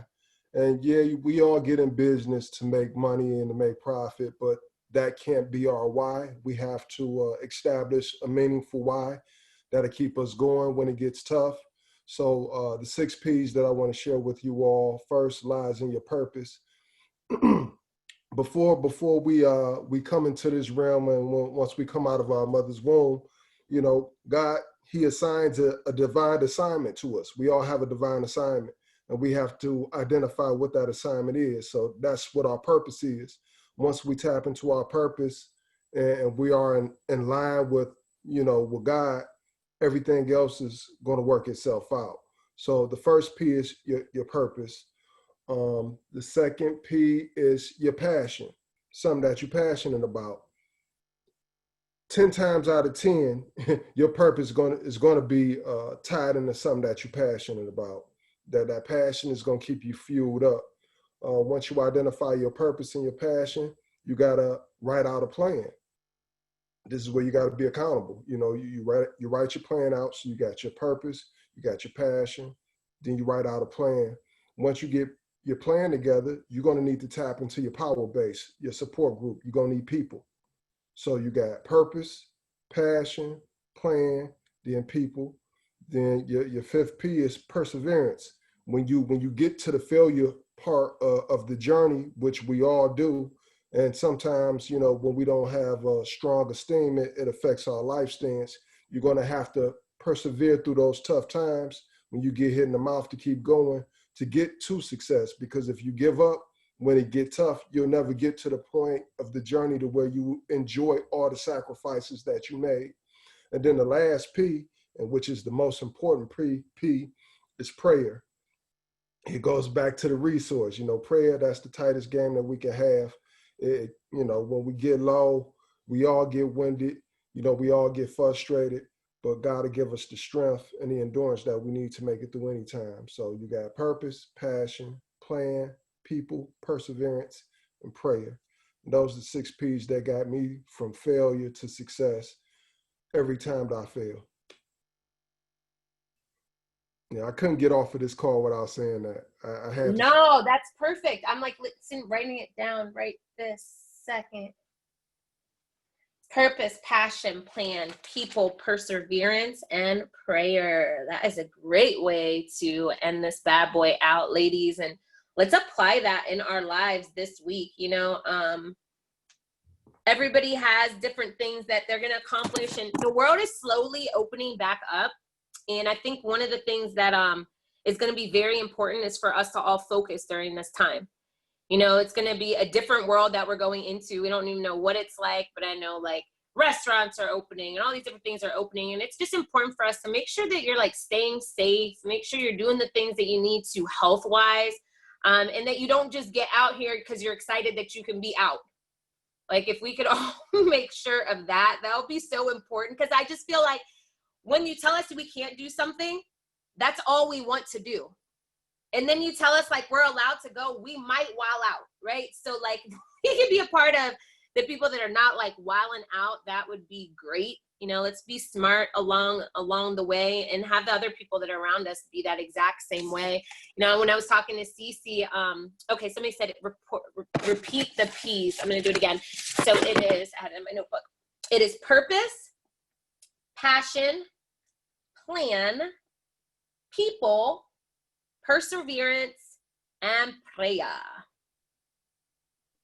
Got it? If somebody could put it in the chat, if somebody else didn't get it, that way everybody will have it. And I have ADD, so I have no idea what I was talking about. So, oh no, it was when I was talking to Cece. Okay, I remember. When I was talking to Cece, and she hit on this for a second, but I want to make sure that I say something. People are in the house a lot more than they're used to, and people aren't able to deal with that. And when she talked about domestic violence, like we like just pass over it. But there are people that are in our personal lives that have experienced or are experiencing that. And I think it's important for all of us to always just be that friend that can be an open door and not judgy. Right? So I've been like the judgy friend before. Definitely. I've definitely been in that place. But what I'm working on a continuous basis is being that place for people, like the same safe place that we feel like we get here, like be that for the people that are in your life. Right? And check on the individuals in your lives. Like through this whole time, I mean, I think with the social injustices, it was just like the icing on the cake of how everybody already had all sorts of weird emotions going on anyways. And then you top it with that. It's like, okay, I just can't, like I can't anymore. And so we don't know what the next couple of weeks are going to look like for some of our friends.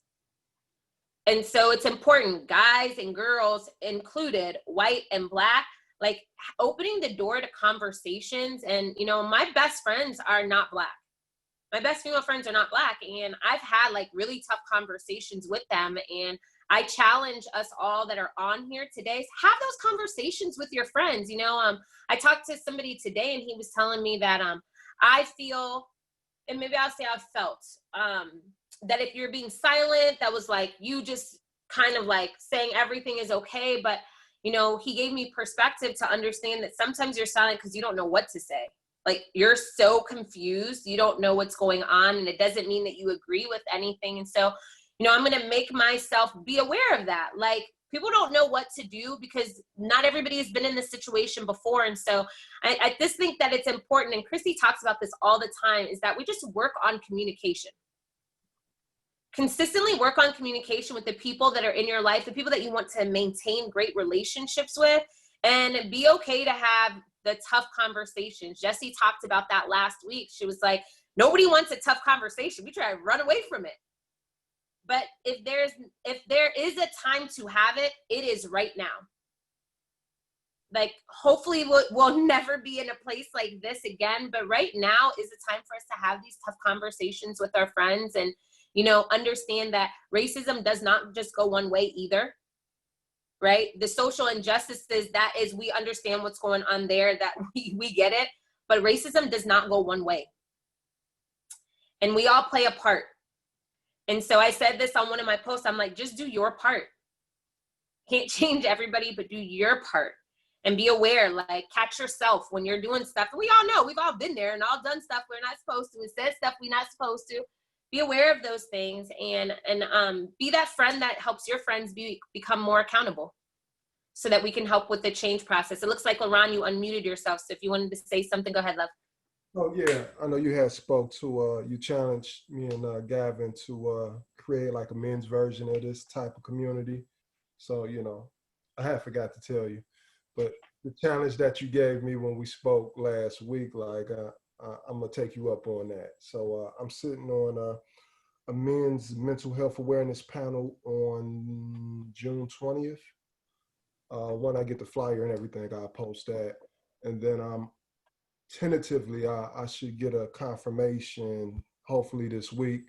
I'll be sitting on a Father's Day panel as well. And that one should be pretty big on a pretty big outlet, but I don't want to jinx it because they didn't give me the final confirmation. So I am stepping out there. And after that, I will create, you know, a safe space for men and women to continue these type of conversations.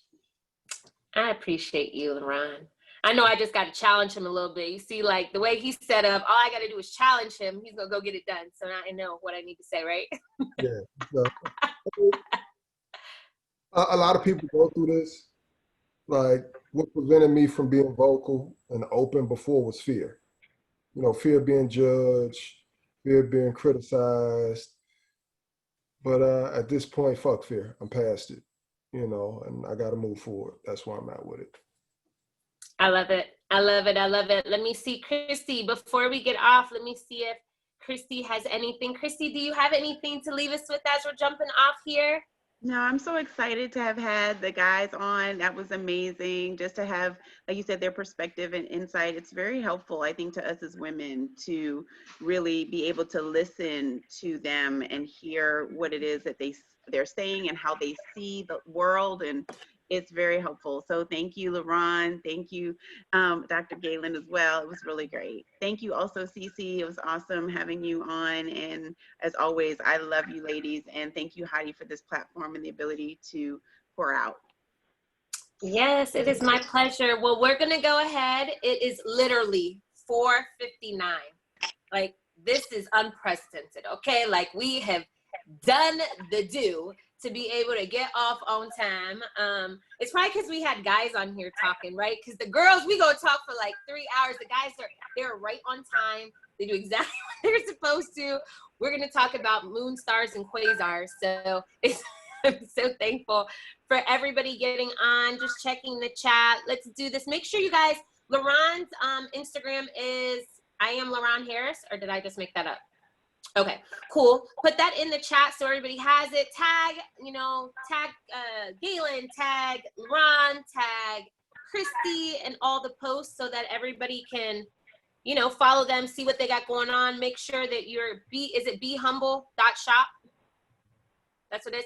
So behumble.shop, just so you guys know. Yep, tag CC and everything. Behumble.shop. That is so you can get the Be Humble or Be Humbled sweatshirt. So I have a bunch of those. Look at this shirt he's got on. I got a bunch of them and always get massive amounts of compliments on it. I think it's a great reminder for all of us because all of us are, you know, bound to be infinitely successful. And we also have to make sure that we stay grounded at that same time. So I am going to sign off. I love everybody. I'll make sure I'll get you the recording. I don't think I posted last week's recording, or I don't know if I did, but I'll post last week and I'll post this week's recording. LaRonn, I love you. Cece, I love you. Christy, I love you. So thankful. If there's anything else before we get popping off of here, otherwise, guys, have a great rest of the week and bless people and help your friends be more accountable. Love you, Heidi. Bye. Love you, Heidi. Thank you, Heidi.